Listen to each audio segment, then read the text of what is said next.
Olá! Bom dia, boa tarde, boa noite, galerinha! Estamos aqui para mais um vídeo. Vem comigo? Olá, queridos alunos! Nossa aula hoje começa muito tempo atrás. Nós vamos falar de um tempo em que o ser humano usava a matemática para resolver os seus problemas do dia a dia, do cotidiano.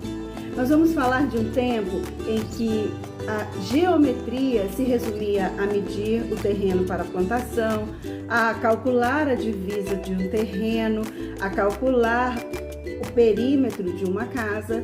Nós vamos falar da geometria.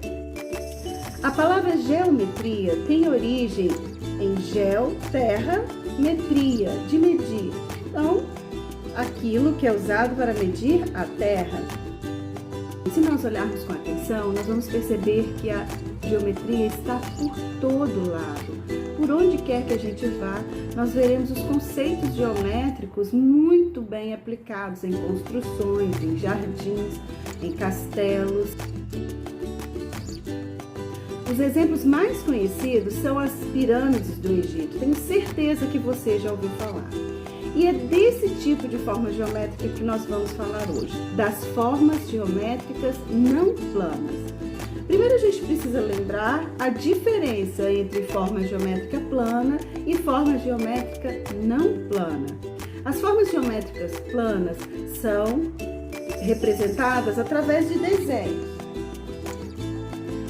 E as formas geométricas não planas são aquelas que saem do papel, como um filme 3D. Nós podemos utilizar a seguinte característica: formas planas, duas dimensões, altura e largura. E as formas geométricas não planas, também chamadas de sólidas, elas têm altura, largura e profundidade. Por isso, quando nós vemos uma representação de uma forma geométrica não plana no quadro ou no livro, nós temos a sensação de que ela está se projetando, ela está saindo do papel. Aqui nós temos um paralelepípedo, uma pirâmide de base quadrada, um cubo e uma esfera. Planificação. A planificação é o processo de tornar plana uma figura não plana, como desmontar uma caixa. É por isso que esta representação do mapa do mundo é chamada planisfério.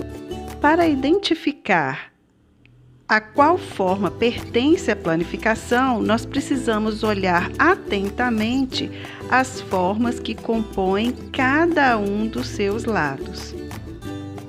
Aqui, por exemplo, temos a planificação de um cubo. Observe que todos os seus lados são formados por quadrados iguais. Nós vamos dividir os sólidos geométricos em dois grupos: os poliedros, que são prismas e pirâmides, e os corpos redondos, compostos pelas esferas, cilindros e os cones. Vamos falar dos poliedros. A palavra poliedros vem do grego. Polis quer dizer muitas, edros quer dizer faces. Como o próprio nome já diz, estas figuras têm uma característica muito específica. Todas elas têm muitas faces. Todas as faces são planas. Vamos conhecer algumas e diferenciá-las. Os poliedros são divididos em dois grupos, os prismas e as pirâmides. Em comum, eles têm o fato de terem muitas faces, terem arestas e terem vértices. O que os diferencia é que os prismas têm duas bases opostas e as pirâmides têm apenas uma base e na outra extremidade tem um vértice. Tanto os prismas quanto as pirâmides terão seus nomes diferenciados pela sua base. Por exemplo, pirâmide de base quadrada, pirâmide de base triangular, pirâmide de base hexagonal, prisma de base pentagonal. Portanto, o nome vai variar de acordo com a base. Entre todos estes, somente o cubo e o paralelepípedo têm um nome especial. Tchau, galerinha! Muito obrigada por ter chegado até o final. Um beijo no seu coração!